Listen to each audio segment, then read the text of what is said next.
Okay, I'd like to talk about Kalman filter today. Kalman filter, this is a kind of like a continuous discussion of what we talked about last time for Gaussian BP. It's a direct application of Gaussian BP. We can basically derive Kalman filter using Gaussian BP, and I think the derivation is for me it's easier to understand than the classic derivation. And even though the matrix algebra is a little bit complicated at times, so so for like what is Kalman filter? Basically, it's actually just a very simple like sequential model, a Markov model that I have states is basically like from x0 to x1 to x2, and so I have a Markov chain, and basically for each of these states here, they are kind of related by a simple dynamical um, relationship. Basically, like x1 will be kind of like a times x0, and of course, like there will be some Gaussian noise, and then like x2 will be like something. X2 will be a times x1, and so on. And to model the Gaussian noise, I will use a Q here. So it means that basically the joint probability here, like x0, x1 here is something like have a Gaussian, something like 1/2 x1 minus x0 transpose, sorry, it should be a x0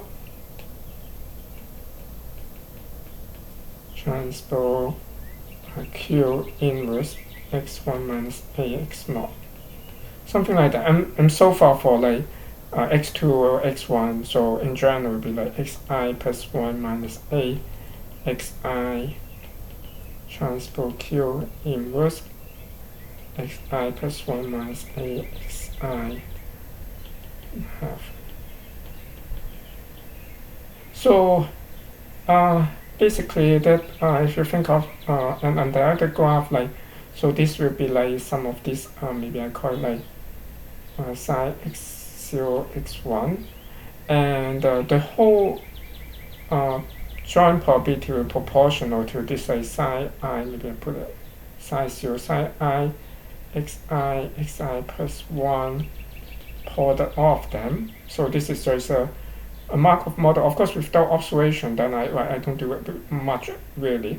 And also we have some kind of observations for at each of the state. The observation will be something like okay, I guess I didn't really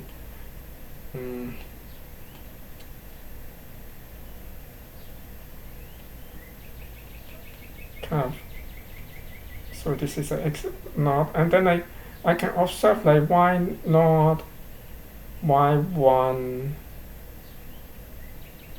as state x1 I can observe y1, and as state x2 and observe y2, and what I observe will be kind of related by a simple C kind of operation. So what I mean precisely, like state xi, so let's say I have like state xi here, observe yi, as state xi, my yi will become like a cxi. And again, we will subject to some kind of Gaussian noise, so therefore like just think of this probability here can be modeled by a Gaussian, so it will be like, maybe I define a phi I xi, maybe just y xi is okay. Why I assuming like I don't care about let me write y I also, like, anyway xi yi, and so this again this is some kind of Gaussian, so therefore it's like proportional to exponential 1/2 yi minus cxi transpose. Let's say the covariance this time will be r inverse, yi minus cxi. So this is my phi here, this is my psi here, this is my psi 0, x0, x1, this is my psi 0, psi 1, x1, x2, and so on. Oh, sorry, this is xi in general, let's say xi 0, yeah, xi plus 1, let's say. So then again, the joint probability of everything, like p, x, n, yn. So here, again, I did this is a shorthand notation of y, x1 up to xn, so just a shorthand notation. And this is a shorthand notation y1 up to yn. So this would be just the product of these, like I equal to, say, 0 to n minus 1. Phi, let's see, yeah, phi I, xi plus 1. Oh, okay, I start with 0, maybe, yeah, that's okay, that's fine. I mean, maybe I start with 1 here, so I say the notation start with 1, maybe I start with 1 here. So, I already have 0 here, I guess, this is fine, maybe I'll remove this one here. So, starting with 1 there, let's say. And let's just ignore this one then. Like in general, for I larger than equal to 1, I have this psi I is equal to that model for the correlation between the current state and the next state. And then the joint probability, besides this psi thing also, like that would be like the phi thing, like phi I would be like from 1 to n, phi I, xi, yi. So that's our model basically. That's my Kalman filter model. It's actually a pretty simple model. So my objective is for Kalman filter is I'm going to keep doing prediction. So I observe, like, let's say y1, so I estimate x1, and then after y2 I try to estimate x2, and so on and so forth. Then of course I just don't use only the current observation, but I will use all the previous observation. So therefore, like, I'm interested in looking at like pi xi given yi, basically, okay, I should say xi given yi. So what's my current probability for the state given my observations up to now, y1 up to yi here? And then, like, basically Kalman filter will be doing this in 2 steps. So first of all, like, we will have a prediction step.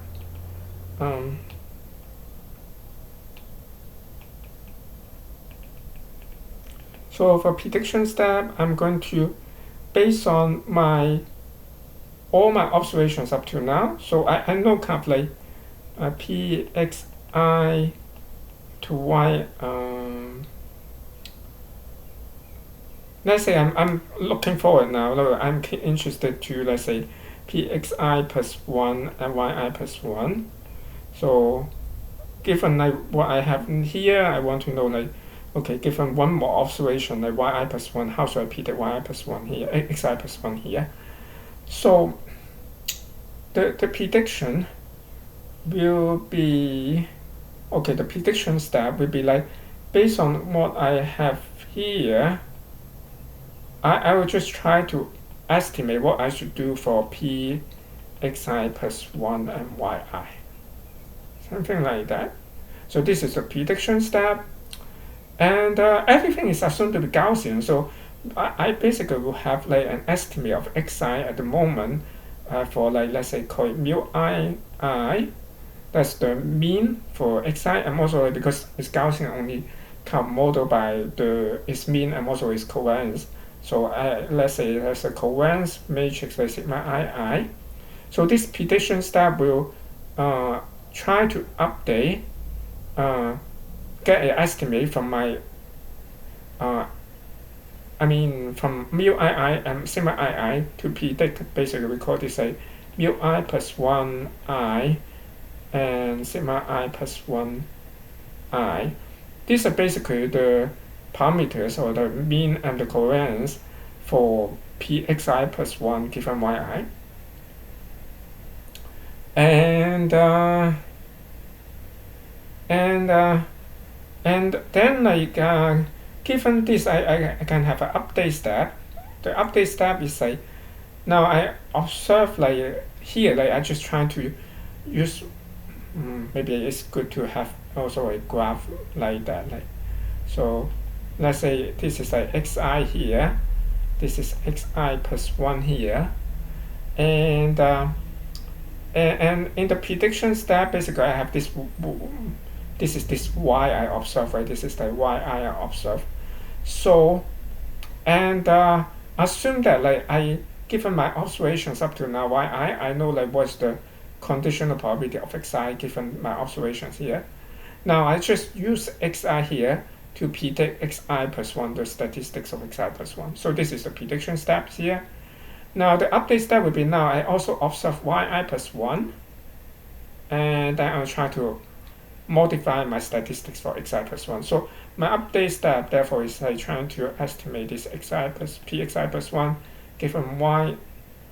Okay, from here to this is the previous step here, from this guy here to xi plus 1 given yi plus 1. So that's basically I observe one more y here, observe yi plus 1. I try to update this xi plus 1. So then of course the parameters for this guy here is just this one here, mu I plus 1 given I and sigma I plus 1 given I. So this should be like a bar here instead of a comma earlier.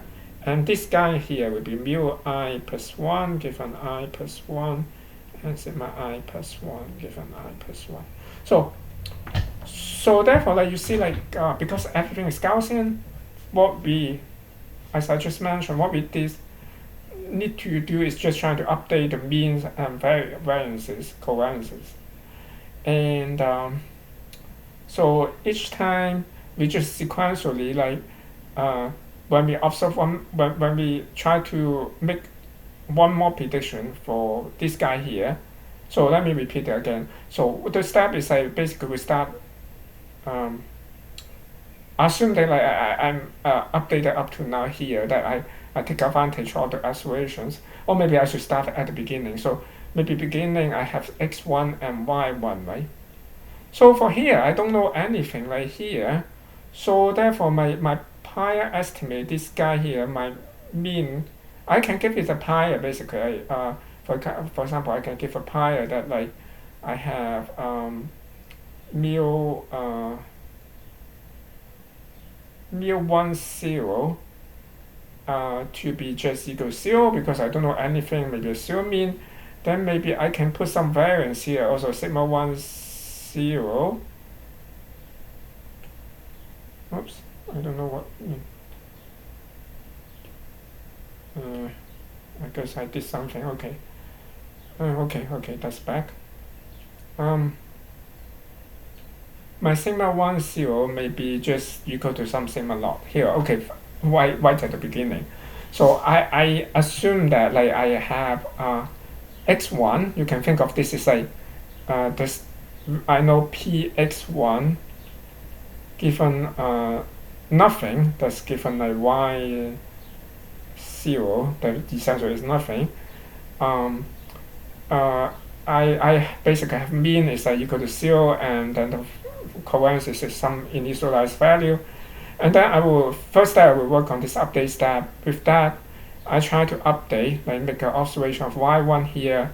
Then I try to update, get a mu 1 given 1 and sigma 1 given 1.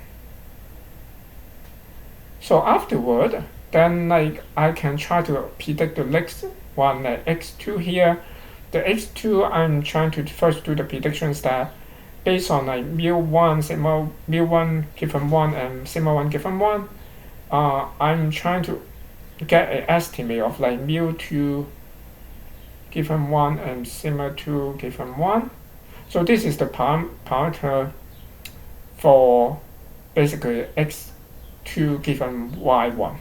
So just knowing y1. So this is the parameters for px2 given y1.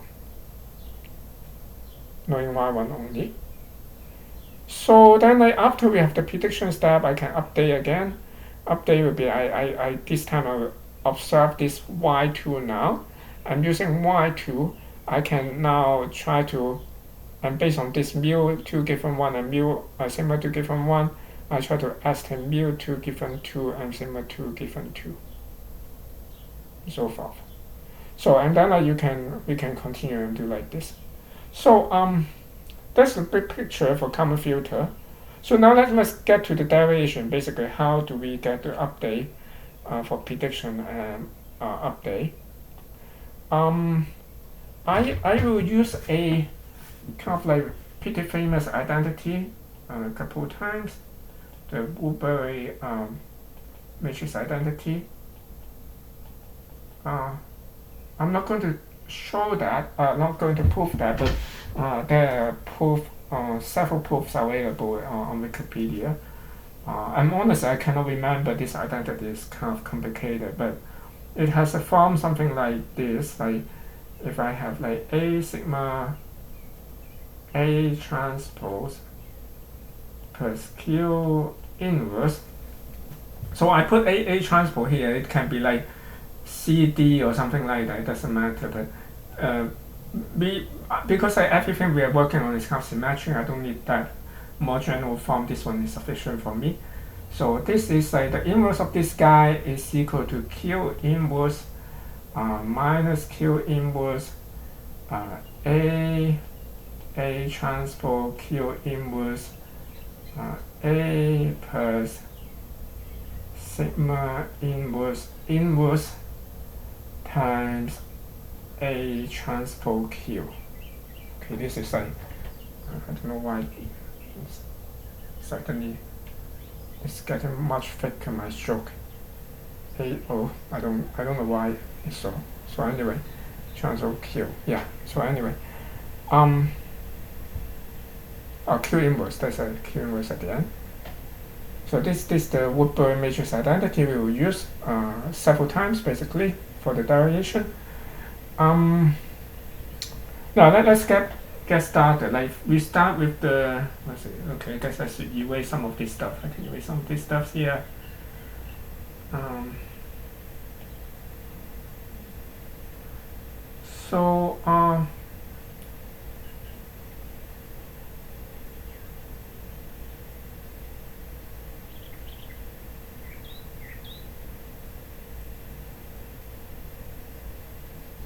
So first start with this prediction step here. So let's start with the prediction step.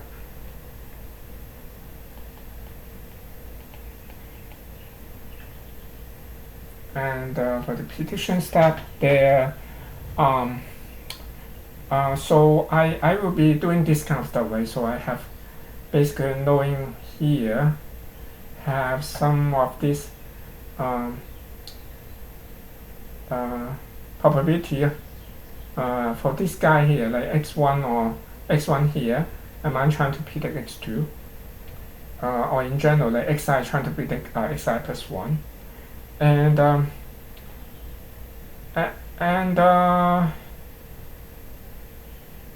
so I can simplify a little bit, like, just for the sake of like the notation we're getting messy.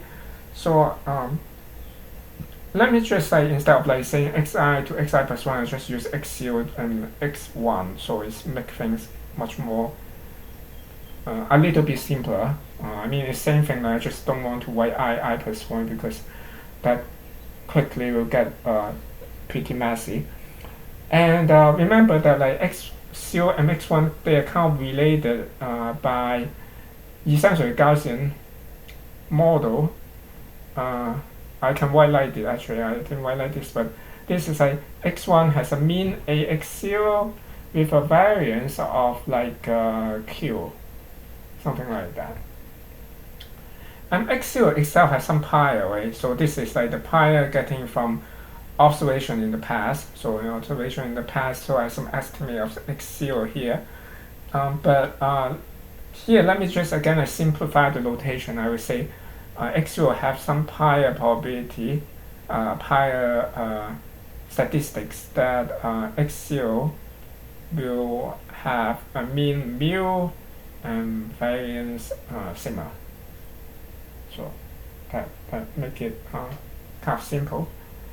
So now what we so therefore like what we want like for the prediction here is basically like remember that like when we do Gaussian BP, what we're doing is just simple marginalization and conditioning. Actually, I missed out conditioning last time, but you'll see like later on like for the update step is really conditioning because we observe something given my observation, I'm going to update the state probability there. But this one is just marginalization. I shouldn't say just, it doesn't mean that one is more important than the other.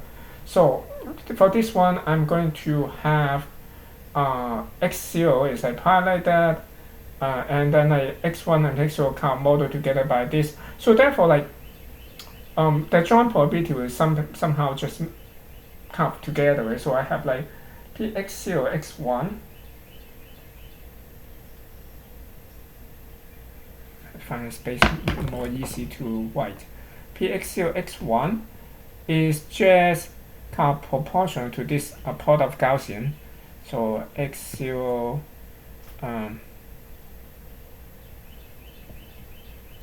mu sigma, and x1 is ax0 and q,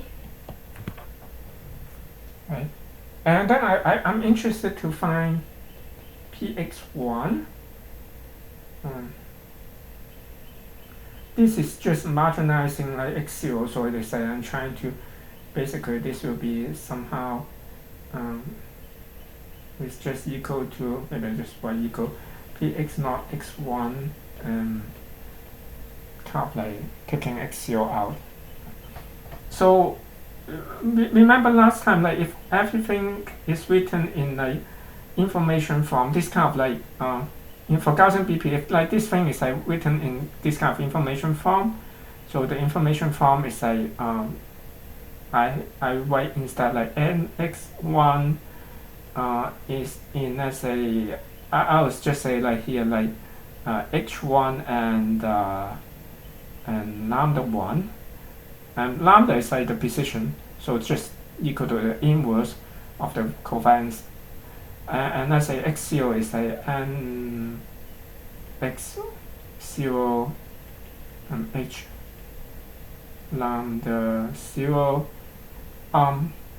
So okay, maybe I should elaborate a little bit. The information for for the original form here, even though I described it last time, but I guess I probably should just elaborate very quickly. So let's say if I have just nx, just consider any arbitrary x here, x mean mu and variance.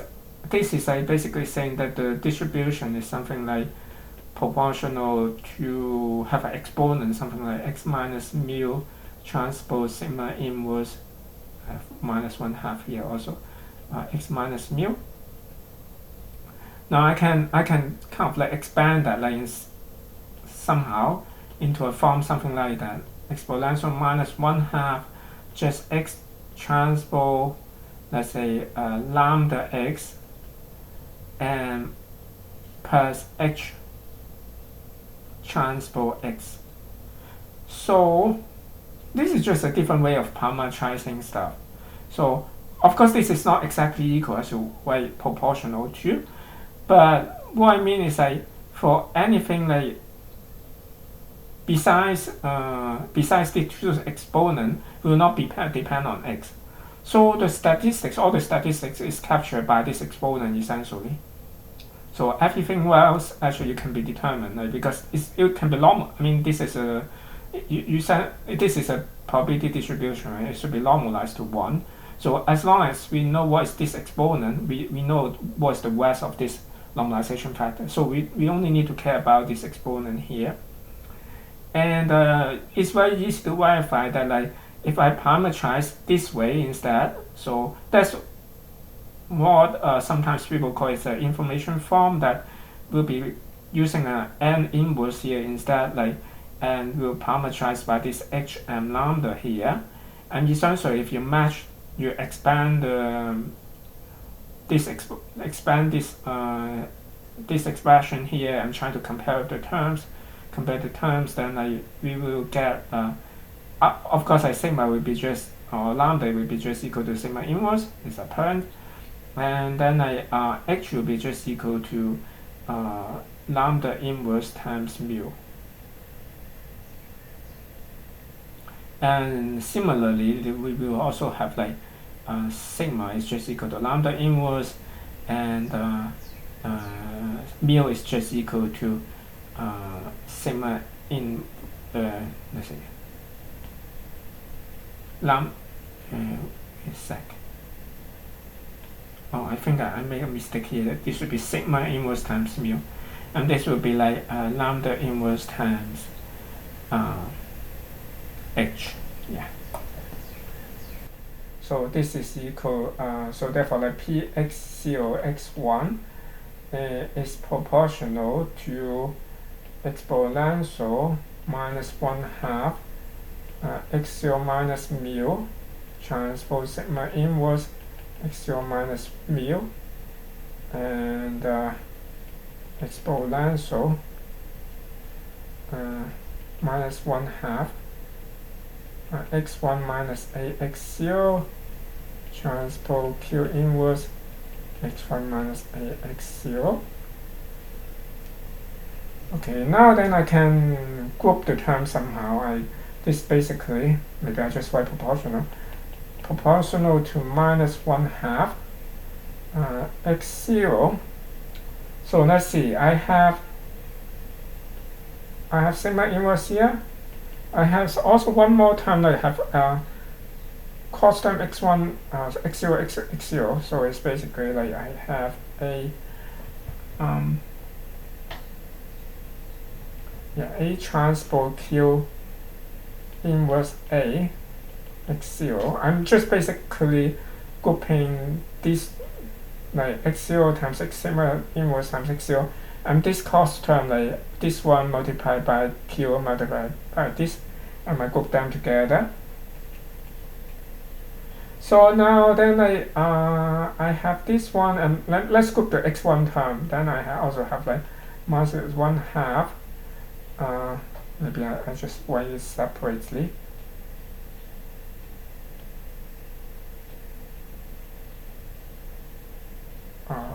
Let's see, do I have more thing for x0? Like x0,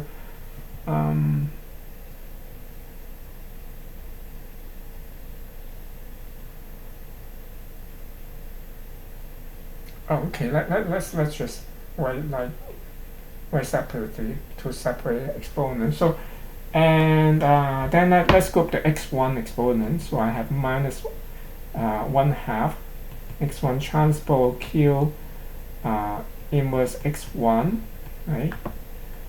And then I will have some cos term for x0. So I will have something like exponential x1 transpose q inverse.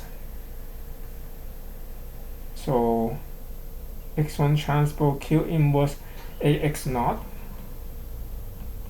Actually, I will have two of them, so I just group them together, so I have the 1/2 is gone. So therefore, that's and also, like, I have, like, for mu also have some cos term with x0. I also have two of them, so I will have the 1/2 is also gone. Mu transpose sigma inverse x0. I have some cos term for mu as well, but mu is not something we care about, because we only care about x0 and x0 here. Okay, let's try to do a computing square. So I want to absorb this cost term into this guy here. So therefore, like I can write something like exponential minus 1/2. Let's see how I can do that. If I have, instead of x naught, I have x naught minus sigma inverse plus A transpose Q inverse A inverse times A transpose Q inverse x1. This is basically this guy here, the transpose this guy here, and plus mu sigma inverse mu. So you see my x naught, instead I add this term into the x naught. So, and this should multiply by, so this is this covariance here, sigma inverse plus A transpose Q inverse A, and repeat this whole thing again, multiplied by x naught minus sigma inverse plus A transpose Q inverse A inverse A transpose Q inverse x1 plus sigma inverse mu. Okay, you see what I did is once I add this term, like this, the cost term, just think of like, for example, the cost term, this guy multiplied by this, multiplied by x0 will just give me half of this guy here, right? Because I will have like this inverse, this thing got this cancel here, and I will have this multiplied by x0 is exactly this one here.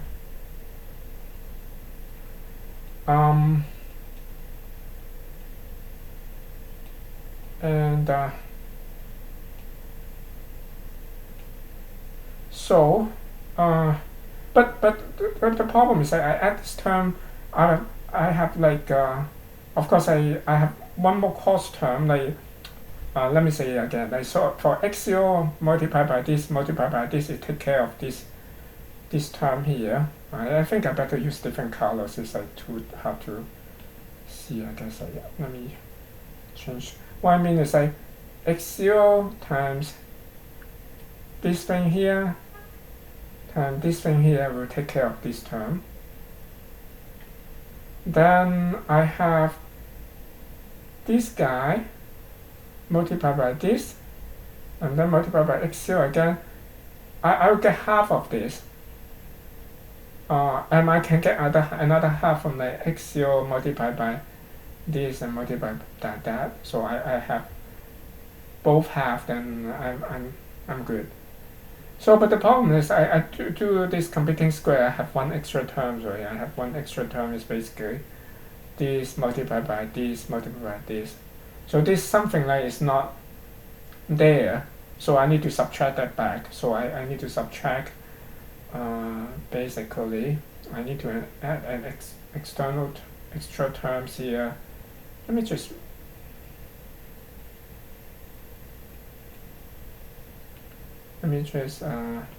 copy this guy again. Minus 1/2 x1 transpose Q inverse x1. So as I said, I need to add an extra term just to take care of these yellow things here. This is actually should be minus should be plus 1/2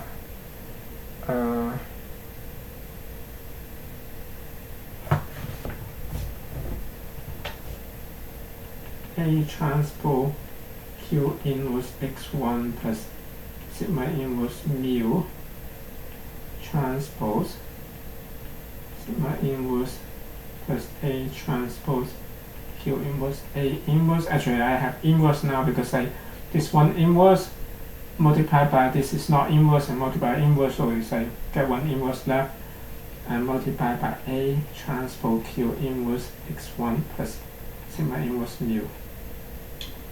Okay, that's what we have. So it's not kind of like complicated, but what you see is the first part here, have all the x naught here, up to here. This exponent now we absorb after computing square. We have all the x naught here. The rest is x1. So we should combine this guy to see like what's supposed to be like the mean and variance for x1. So it's a little bit hard to read, but let me maybe just erase some of this more messy stuff, and also I just keep my Woodbury identity here.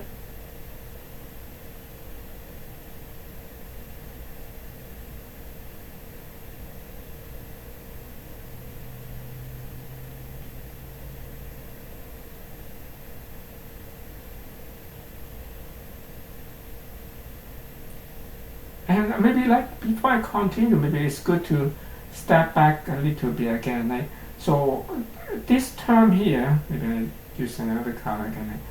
This term here, as I said, like this term here, it's actually just a Gaussian, saying that this is a Gaussian for x0 with the mean. Maybe I start with the covariance. With the covariance is equal to inverse of this guy here. So we have a covariance is equal to sigma inverse A transpose Q inverse A, and inverse of the whole thing, and it has the mean is equal to this guy here. So if the mean is, maybe I call this thing as a sigma tilde. Do I use sigma tilde somewhere? Let me just call it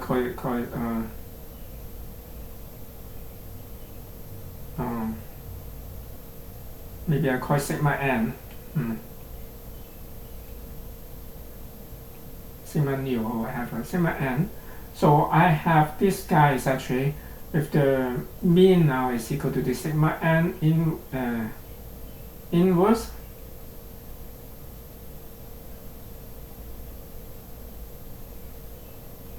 Oh, actually it's just sigma n. Because it's this, I should say this is a sigma n inverse, but the sigma is referring to the variance. So sigma n inverse is equal to sigma inverse plus A transpose Q inverse A. So then the mean is sigma n times A transpose Q inverse x1 plus sigma inverse mu, and the variance is this sigma n is sigma inverse plus A transpose Q inverse A inverse.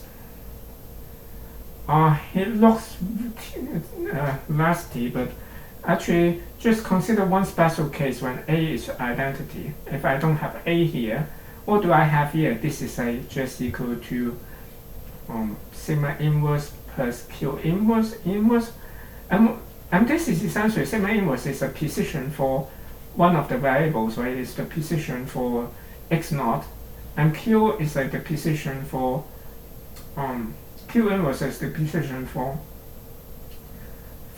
x1 given x naught. So this is actually just saying the position is equal to sum of the position. Because because the position for the new guy is just equal to sigma inverse plus Q inverse, right?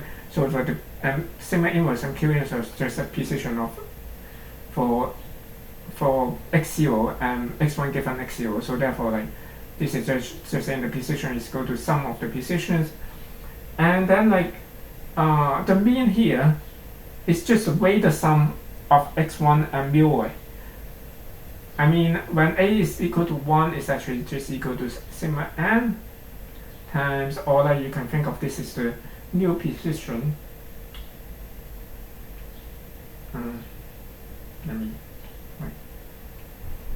Maybe I call this lambda n is equal to sigma n inverse.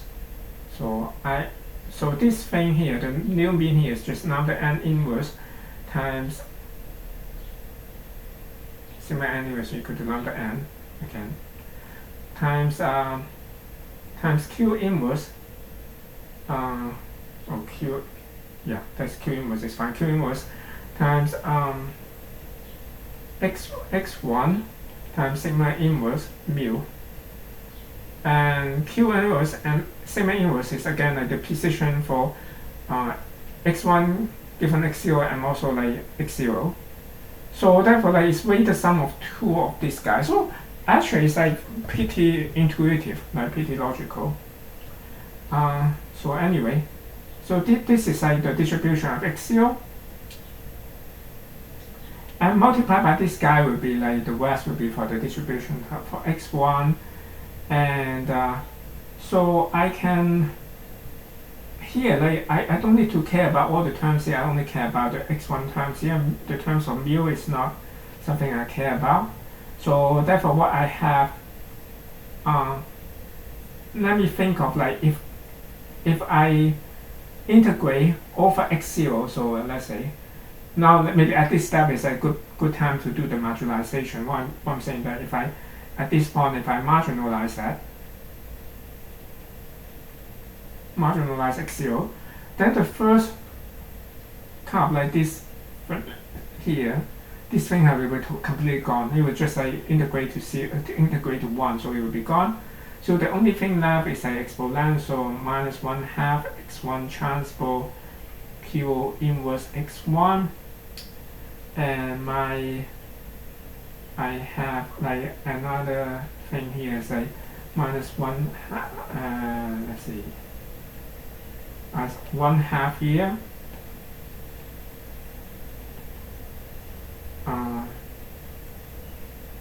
Here I have some cos term for x1, I think. So I have cos term for x1 here. So I have actually x1 transpose Q inverse A sigma inverse plus A transpose Q inverse A inverse A transpose Q inverse. It looks complicated, but really good. Like you see why afterward. So this is a times x1. So that's a cos term, and then I also have like exponential minus. I think it's plus. There's no minus here. So x1 cos with mu. Basically, I maybe use another color again. X1 multiplied by this guy and cos with mu, and I have two of them. I can put them together. So basically the only I won't have 1/2 again. So because I will group two of them together, so I will have like let's say x1 transpose. Maybe just use the always that color again. Equal to x1 transpose Q inverse A multiplied by sigma inverse plus A transpose Q inverse A inverse. Ooh, okay, we are almost there. Times sigma inverse mu. Yes. Okay. So we have three terms there, and I have cos term for mu, and again, we don't need to care for those. And you know that like the first term is like cos term for like x1 and x1. The second is also x1 x1. You can group them together. I should have something equal to exponential minus 1/2 x1 transpose Q inverse minus Q inverse A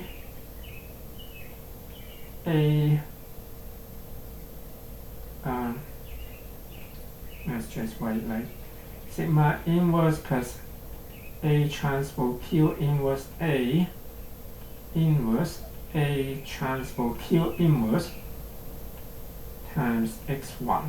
Okay, that, and also this second term here is exponential x1 transpose Q inverse A sigma inverse plus A transpose Q inverse A inverse sigma inverse mu.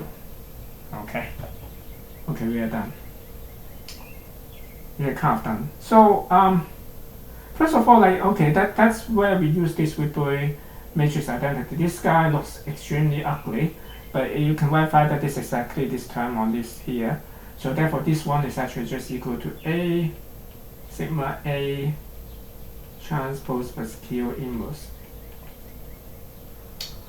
And for this guy here, this is my H in terms of information form, this H here. And so therefore, like, first of all, from here, like, we already have, like, my marginal for x1 is given by the form that, like, okay, actually I can write here. I call this H is like my form here, like my n here. So therefore px1 is actually have a form that is like n inverse. X1 have mean, I have parameter h is basically this whole thing here, and also like have the precision is just equal to like A sigma A transpose plus Q.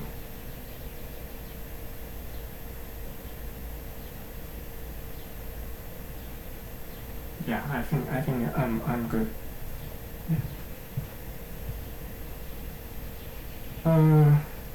Wait, is that right?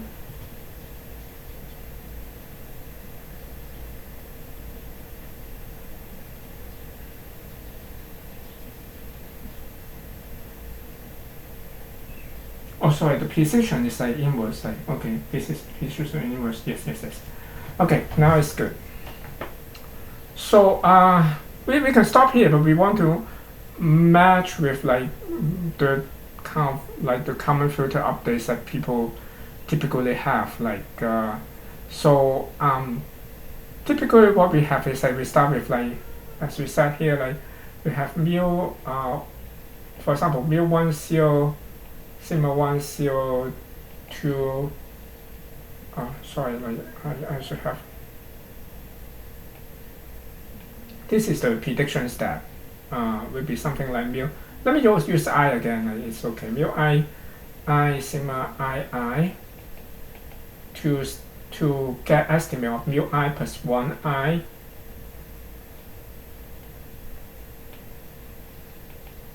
Sigma I plus 1 I. And of course, like this is we are parameterized between H and also like the precision matrix. Of course, I have the precision matrix is equal to inverse of that. I know the variance is just like A sigma A transpose plus Q. That's good. So we already get like one part of the update. So that is sigma I plus 1 given I is just equal to this guy here. So maybe I erase something and try to write it down maybe somewhere here. So what I mean is like we already have one of the this is like the prediction, right? Prediction step. So we already have like sigma I plus 1 given I. How should it be updated? It should be equal to A sigma I A transpose plus Q. So this is precisely what people have in common filter. And then like of course like this is like we parameterize with H, but we can convert H to mu, right? So mu, remember the mu is equal to lambda inverse times H. So lambda inverse is the precision of your distribution there. The precision of the distribution is this guy, right? So therefore it's equal to A sigma A transpose plus Q inverse times H. H is this whole big thing here. So times and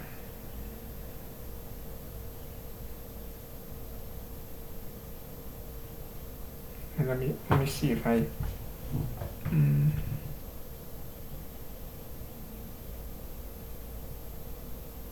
times Q transpose A sigma inverse plus A transpose Q inverse A inverse sigma inverse mu. Okay. It's quite ugly, but we can actually simplify it a whole lot. So first of all, we have this guy here. Again, we can use this Woodbury identity, Woodbury matrix identity. So this guy here, we can expand that as like sigma minus sigma A transpose A sigma A transpose with Q inverse A sigma, and then to multiply sigma inverse times mu, and then Q transpose A. I can copy this whole thing again. Sigma A transpose plus Q inverse equal to this guy here, and then so you can see that it's pretty nice. So sigma can get cancel some of them. So let's see. So this would be equal to so therefore like A sigma A transpose plus Q inverse. I have Q inverse here. Okay, this I need to be careful. This is not Q transpose. This is Q inverse here. I don't know from when I become Q transpose. This would be Q inverse here. So Q inverse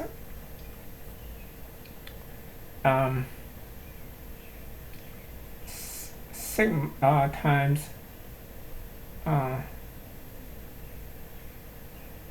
you see, like for the first term here, sigma times sigma inverse, I got cancel. I have A here. I mean, if you look at the second term, so I have sigma times sigma inverse, I have A at the end here also. I can pull the A out, so therefore, like, let's say it's equal to have some A mu at the end here. So here I will have an identity here. So I have this guy should be like Q transpose this whole thing here. This whole thing should multiply by A mu. So instead like Q transpose multiplied by I times A mu. So everything is good, right? So then like the second term here should be Q transpose next should be multiplied by A, right? So multiply by A sigma A transpose A sigma A transpose plus Q inverse then A sigma mu. So okay, that whole thing is good. So I have A mu, I have the rest is like this. So and then what next? So I have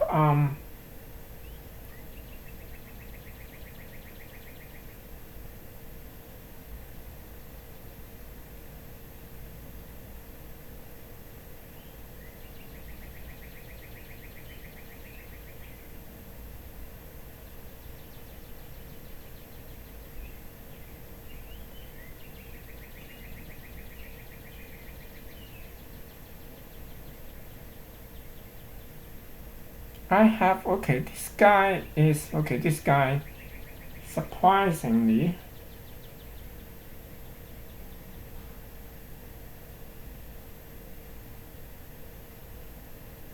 since I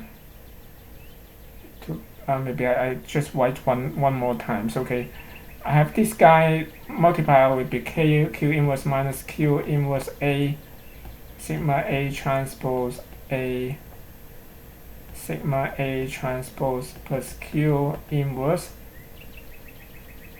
Right. Okay, yeah. So what I can do next is I for this guy here, I can this term here. Let me pull out this thing, the whole thing out. So what I mean is I actually I will write like A sigma A transpose plus Q inverse, pull this out, so I will have like Q inverse A sigma A transpose, and this I need to multiply this backwards. So Q A sigma A transpose plus Q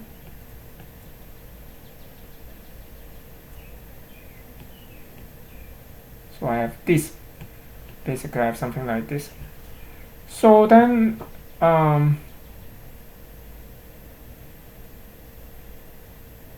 Okay, I guess I made another mistake like somewhere like earlier. Here like I have um oops. I have mu is equal to lambda inverse times h. Lambda inverse is equal to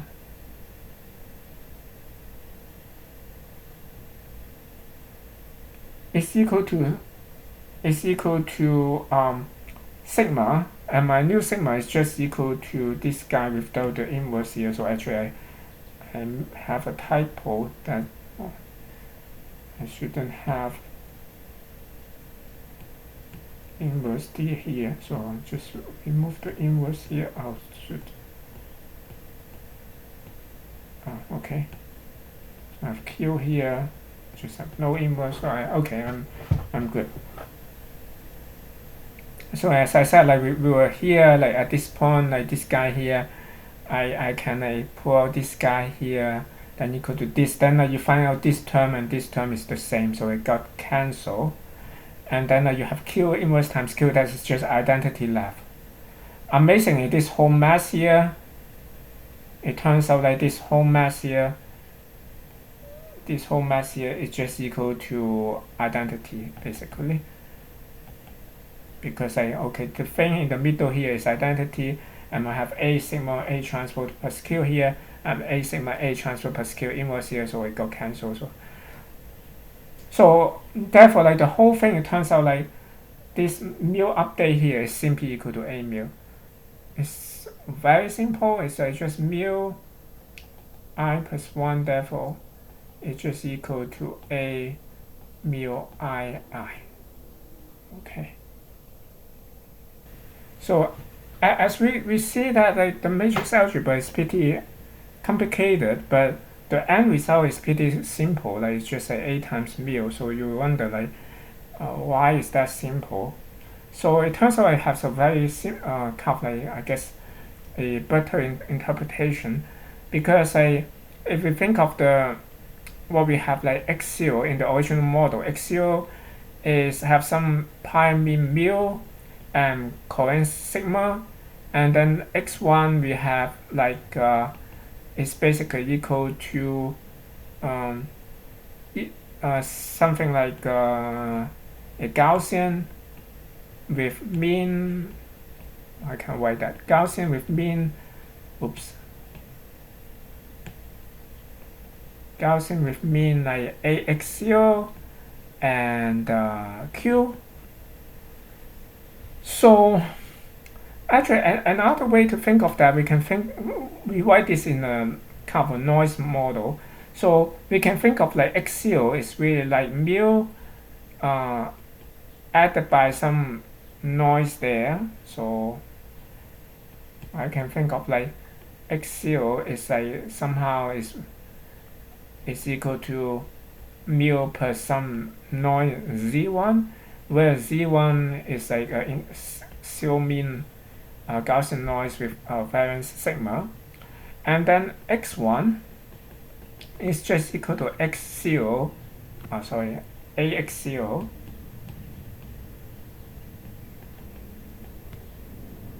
plus x plus z2.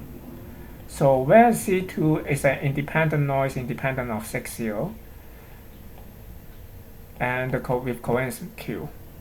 So this will be an equivalent model, right? So then let's go back to think of like what we have just written down earlier. The joint probability px0 p0. You can also think of this as like px0 x1 given mu, knowing mu. And in this case, we're thinking mu also a random variable somehow. So this is essentially like these two are actually the same. So I mean, why I'm kind of saying the same is like earlier I think of that as a parameter, so then I don't write it out explicitly, right? But here, like I think of this as a random variable, then I write it out explicitly. So it's like px0 x1 given mu here, and if we marginalize x0, then what we get? Like, so if we marginalize x0, so we got like px1 given mu, right? Now we just look at this picture here. What's x1 given mu? x1 given mu is simply because x1 is equal to ax0 plus c2 is equal to a x0 is like mu plus z1 plus z2, right? So then now immediately you see that like what's the distribution for x1 here given mu. So it will simply have a mean is equal to a mu because xc1 and z2 are independent Gaussian noise. And also like if you look at the covariance, so if I look at the covariance of like x1, so the covariance for x1 will be x1 minus x1 mean and x1 minus x1 mean transpose, right? And mean for x1 here is just a mu, so it's equal to x1 minus a mu x1 minus a mu transpose. So therefore it's equal to expectation AC1 plus Z2 AC1 plus Z2 transpose, and this is equal to exponential expectation A C1 Z1 transpose A transpose plus expectation C2 C2 transpose, and C2 have a covariance Q, so therefore this is equal to Q, and I can pull the A transpose outside the expectation, and expectation of C1 transpose is the covariance of C1, and covariance C1 is just sigma, so therefore it's equal to A sigma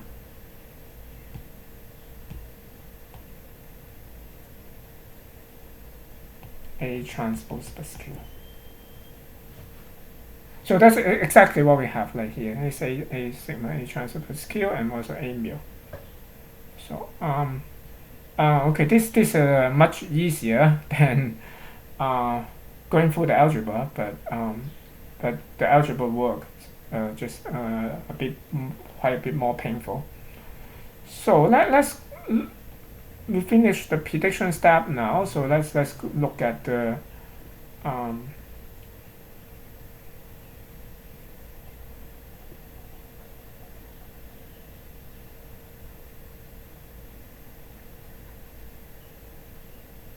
let's look at the update step.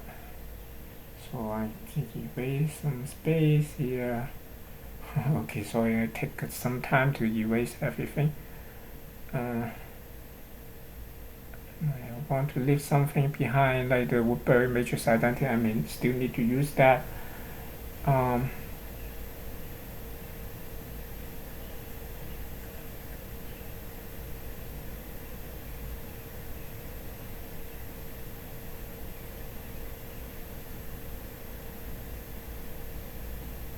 Okay, now for the update step,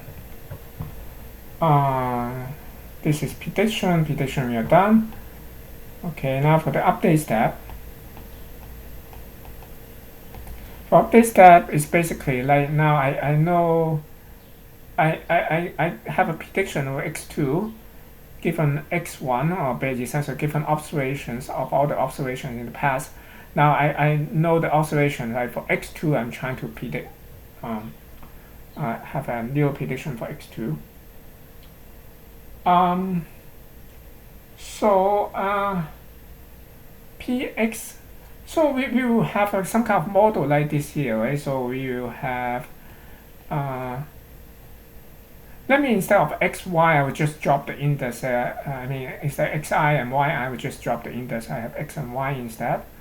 So I'm x and y, and they this is correlated somehow. Like I have y is like a Gaussian.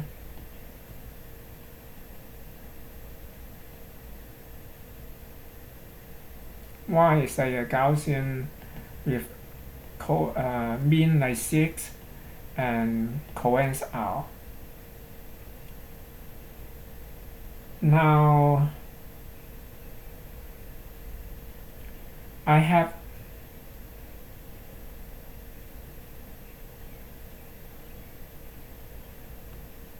pxy, px given y.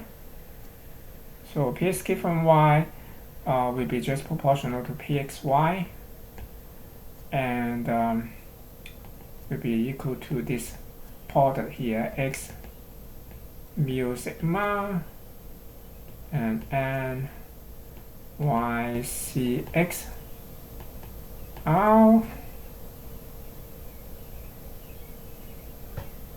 I'm actually like we did it earlier, like we have the product like of this product of two distribution,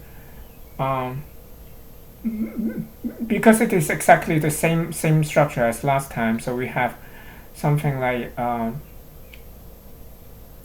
x if like original mean have like mu and sigma here, and then y is kind of like equal to kind of like c multiplied by x, but like they will be subject to some noise, and the variance of that noise is like r. I mean, the previous case we have, instead of y we have like kind of x1, right? And then like in that case I will have a instead of c, and we have basically in the covariance instead of r we have q. So but everything is the same. So we therefore like we know the product of this guy. We already computed previously, and this is just equal to, and with just change of variables, I use different variables here. It's like x have a mean is equal to c transpose r inverse c plus sigma inverse inverse c transpose r inverse y plus sigma inverse mu and c transpose r inverse c plus sigma inverse that's the covariance for this guy, multiplied by n y c mu c sigma c transpose plus r. So this is basically the joint probability. Now if my oscillation turns out to be y naught, let's say if y equal to y naught, so then like I'll just have like every y become y naught, and for this part now, because I already observe, I don't care about that anymore, it's gone. So therefore like conditioning px given y naught is simply proportional to, or like I actually may even write is actually equal to nx, this guy here, c transpose r inverse c plus sigma inverse c transpose r inverse y naught plus sigma inverse mu, and covariance is c transpose r inverse c plus sigma inverse. Okay. Okay. Actually, we already done. So in the sense we're already done. But again, since I like to match with the Kalman filter, just make sure like we did the right thing, because here we already know how to do the inference numerically. Actually, if we are just doing numerical update, then basically like our new mean will be like this guy, right? And my new covariance will be just this guy here. But it has a very different forms like compared to Kalman filter, but we'll just show like immediately that they are actually the same. So I have this new sigma here, so this covariance here. Let me call it sigma. No, let me call it sigma tilde. This new covariance is equal to c transpose r inverse c plus sigma inverse. This is covariance. Now let's use the Woodbury matrix identity again. So this one should be equal to sigma minus sigma c transpose c sigma c transpose plus r c sigma, my handwriting ugly, c sigma, and so you have sigma here, and it's common to call this thing here, kind of messy thing, is like this Kalman gain. And Kalman gain here, just use a notation G here. So then this will be just equal to sigma minus G C sigma here. This is the change update for the covariance. And for the mean, mu tilde, this new mean here, will be just equal to this C transpose R inverse C plus sigma inverse C transpose R inverse Y naught plus sigma inverse mu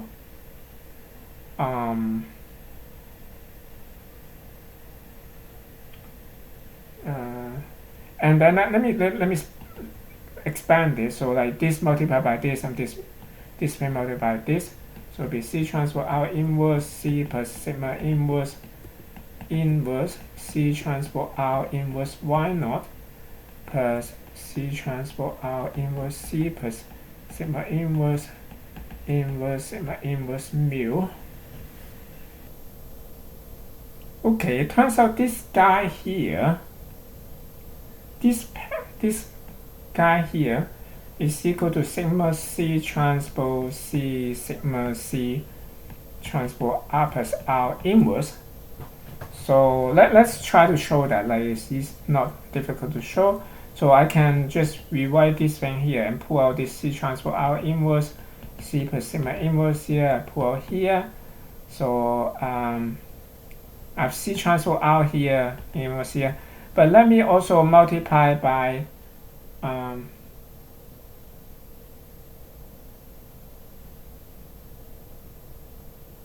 C sigma C transpose plus R and multiply by C sigma C transpose plus R inverse.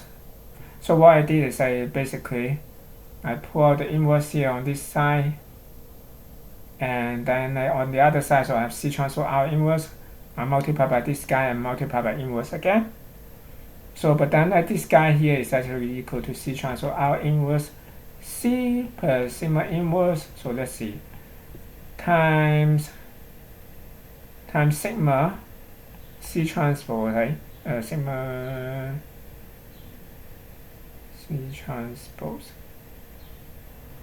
Yes, right? So because for the first time here, this guy multiplied by sigma C transpose is equal to this guy here. So then the second guy, like this multiplied by, this multiplied by sigma C transpose is just equal to C transpose. Again, like this multiplied by our inverse go cancel, so I only have C transpose. Yeah, that's right. So then this guy of course get cancelled with the first guy, so therefore I have this term here is just equal to sigma C transpose C sigma C transpose plus R inverse. So let me erase this now. So because this is equal to that, and know that like this is exactly what we call common. I think like I missing inverse here. So this is exactly a common gain. This is exactly a common gain. So therefore, like this is equal to, this part here is actually equal to GY naught. And then for the second term here, let's use the Woodbury matrix identity again. So that will give us a sigma minus sigma C transpose C sigma C transpose plus R C sigma. So that's I use Woodbury or this guy, and then this multiplied by sigma inverse mu will give me basically mu minus sigma C transpose C sigma C transpose plus R C mu, right? And again, there's a missing inverse again. So again, this whole thing here is just G, it's just the common gain. So therefore, what we have eventually is equal to mu plus G times Y naught minus C mu.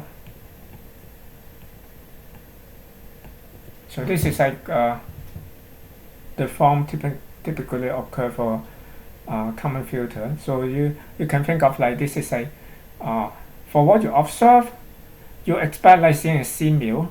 So if you don't exactly see a C mu, you need to give some adjustment for your current mean mu here.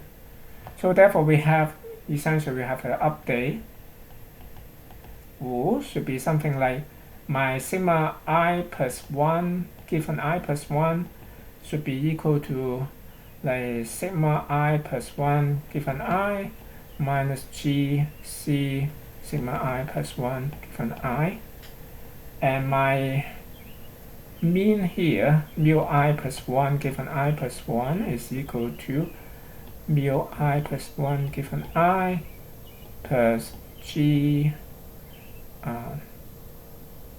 y I plus 1 minus c mu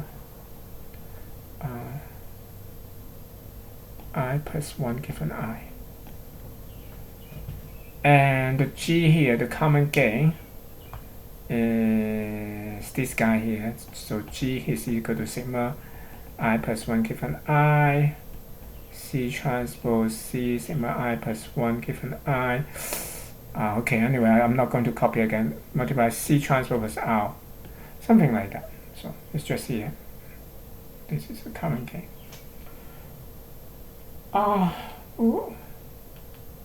Okay, I guess that's all I want to talk about. So basically, you see that like we can derive common filter just using I won't even say like we exactly use the Gaussian BP update, but just think along the line of like similar to belief propagation. So because like belief propagation is just actually doing marginalization and conditioning, so sequentially basically like on a tree. So one can see that common filter is just a special case like applying on the Markov chain. So and again, like that's it. Like thank you for listening.